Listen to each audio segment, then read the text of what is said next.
بسم اللہ الرحمن الرحیم نحمدہ ونصلی ونسلم علی رسولہ الکریم اما بعد اعوذ باللہ من الشیطان الرجیم بسم اللہ الرحمن الرحیم انما امرہ اذا اراد شیئا ان یقول له کن فیکون صدق اللہ العظیم۔ محترم ناظرین و ناظرات، السلام علیکم ورحمۃ اللہ وبرکاتہ۔ آج کا موضوع سخن لکی پتھر اور لکی نمبر نکلوانے کے متعلق ہے۔ اس سے قبل عقیدتاً نظریتاً اس بات کو سمجھنا چاہیے کہ کائنات میں جو کچھ نظر آ رہا ہے اور جو کچھ ہوتا نظر آ رہا ہے، جو نظر آ رہا ہے وہ اللہ کا ہے، اور جو ہوتا نظر آ رہا ہے وہ اللہ کی طرف سے ہو رہا ہے۔ دن، رات، سردی، گرمی، خزاں، بہار، یہ سب کام کرنے میں اثر کرنے والی ذات وہ اللہ کی ذات ہے۔ نظر سورج آتا ہے کہ سورج غائب ہوتا ہے تو رات آتی ہے، سورج نکلتا ہے تو دن نکلتا ہے۔ بظاہر سورج نظر آتا ہے لیکن حقیقت میں دن کو لانے والی ذات اللہ کی ذات ہے، رات کو لانے والی ذات اللہ کی ذات ہے۔ بظاہر بھوک مٹانے والی چیز روٹی ہے، بظاہر پیاس بجھانے والی شے وہ پانی ہے،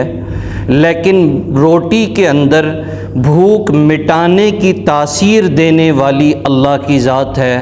پانی کے اندر پیاس بجھانے کی صلاحیت رکھنے والی ذات وہ اللہ کی ذات ہے۔ دنیا میں جتنے بھی سبب نظر آ رہے ہیں، ان سبب میں تاثیر کرنے والی ذات اللہ کی ذات ہے۔ بذات خود ان اسباب کے اندر کوئی ایسا عامل نہیں ہے جو عامل ان کے اندر وہ صفت پیدا کر سکے۔ ڈاکٹر دوا دیتا ہے لیکن اس دوا میں شفا دینے والی ذات اللہ کی ذات ہے۔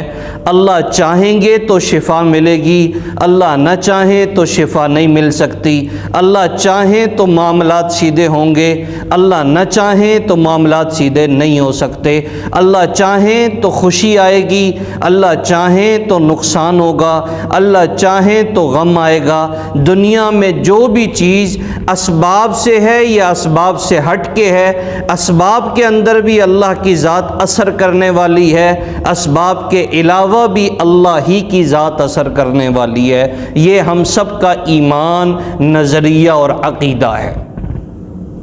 جب تمام چیزوں میں اثر رکھنے والی ذات اللہ کی ذات ہے، جب تمام چیزوں میں مؤثر ذات اللہ کی ذات ہے، تو مسلمان کے ایمان، مسلمان کا عقیدہ اور نظریہ اس بات پر مضبوط ہونا چاہیے کہ میرے حالات کو بنانے والے، حالات کو سجانے والے، حالات کو نکھارنے والے وہ صرف اللہ ہیں۔ اللہ کے علاوہ اور کوئی ایسی ذات نہیں جو حالات کو بنا سکے۔ حضرت عمر رضی اللہ تعالیٰ عنہ امیر المومنین، خلیفہ دوم، فاروق اعظم رضی اللہ تعالیٰ عنہ ایک موقع پر ابتدائے زمانہ میں حجر اسود کے سامنے جاتے ہیں۔ دنیا کو دیکھتے ہیں کہ دنیا ساری کی ساری حجر اسود کو بوسہ دے رہی ہے، لیکن آپ جب حجر اسود کے سامنے جاتے ہیں، سامنے جا کر حجر اسود کو مخاطب ہوتے ہیں کہ اے پتھر، اے حجر اسود، تو ہے پتھر ہی، لیکن اگر میں تجھے بوسہ دیتا ہوں تو اس نظریے سے دیتا ہوں کہ یاد رکھ، نہ تو نفع کا مالک ہے نہ تو نقصان کا مالک ہے، تو نہ بگڑی بنا سکتا ہے نہ تو حالات سنوار سکتا ہے۔ بگڑی بنانے والی ذات اللہ کی ذات ہے، نفع دینے والی ذات اللہ کی ذات ہے، نقصان دینے والی ذات اللہ کی ذات ہے۔ میں اگر تجھے بوسہ دیتا ہوں تو اس لیے بوسہ نہیں دیتا کہ تو نفع نقصان کا مالک ہے، بلکہ اس لیے بوسہ دیتا ہوں کہ میں نے اپنے پیارے حبیب پیغمبر صلی اللہ تعالیٰ علیہ وسلم کو تجھے بوسہ دیتے دیکھا ہے، تجھے چومتے دیکھا ہے، ان کی سنت کو زندہ کرنے کے لیے بوسہ دیتا ہوں، ورنہ اپنی ذات کے اندر نہ تو نفع کا مالک ہے نہ تو نقصان کا مالک ہے، نہ تو بگڑی بنا سکتا ہے نہ تو حالات سنوار سکتا ہے۔ یہ جاہلیت کا اثر و رسوخ ختم کرنے کے لیے کہ جو لوگ جاہلیت سے نکل کر اسلام میں آئے ہیں،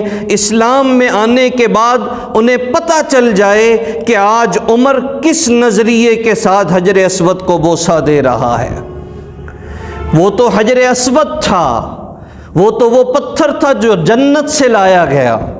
یہ وہ پتھر تھا کہ جس پتھر کو اللہ کے نبی صلی اللہ تعالی علیہ وسلم نے اپنے ہاتھوں سے نصب فرمایا ہے۔ یہ وہ پتھر تھا جس پتھر کو اللہ کے نبی صلی اللہ علیہ وسلم نے اپنے مبارک ہونٹوں سے بوسہ دیا ہے، لیکن فاروق اعظم رضی اللہ تعالیٰ عنہ اس حالت میں بھی اپنے عقیدے کو مضبوط فرماتے ہوئے اور دنیا کو یہ پیغام دیتے ہوئے بتا رہے ہیں کہ اپنے عقیدے اور نظریے میں نفع و نقصان کا مالک، غم اور خوشی کا مالک، صحت اور بیماری کا مالک صرف اللہ کی ذات کو ماننا ہے اور اللہ ہی کی ذات مؤثر ہے۔ چنانچہ مسئلے کا پتہ چلا کہ اگر مسلمان ہاتھوں کی لکیروں کو چیک کرواتے ہیں یا کرتے ہیں اس نظریے کے ساتھ کہ ہاتھوں کی لکیروں کا زندگی پر بڑا اثر ہے، تو در حقیقت یہ مسلمان توہمات کا شکار ہو رہا ہے، یہ وہم کا شکار ہو رہا ہے، یہ وسوسے کا شکار ہو رہا ہے، یہ سمجھتا ہے کہ ہاتھوں کی لکیروں سے نظام چلتے ہیں۔ یہ در حقیقت چلتے چلتے ایسے موقع پر پہنچے گا جہاں اس کا اسلام بھی خطرے میں پڑ جائے گا، جہاں ایمان خطرے میں پڑ جائے گا، جہاں اللہ پر یقین خطرے میں پڑ جائے گا، جہاں اللہ پر بھروسہ خطرے میں پڑ جائے گا۔ اس لیے کوشش کرنی چاہیے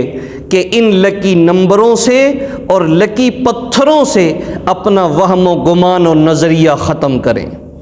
اپنے نظریات کے اندر لکی پتھر اور لکی نمبروں سے کچھ ہونے کا یقین اور نظریہ یہ ختم کرنا ہوگا۔ اگر ختم نہ کیا تو خدشہ ہے کہ یہ شخص دائرہ اسلام سے باہر نکل جائے، یہ ایسی جگہ پہ پہنچے گمراہی کے اندر جہاں اس کے ہاتھ میں نہ اللہ کی توحید کا عقیدہ ہو، نہ نبی محترم علیہ السلام کی رسالت کا عقیدہ ہو۔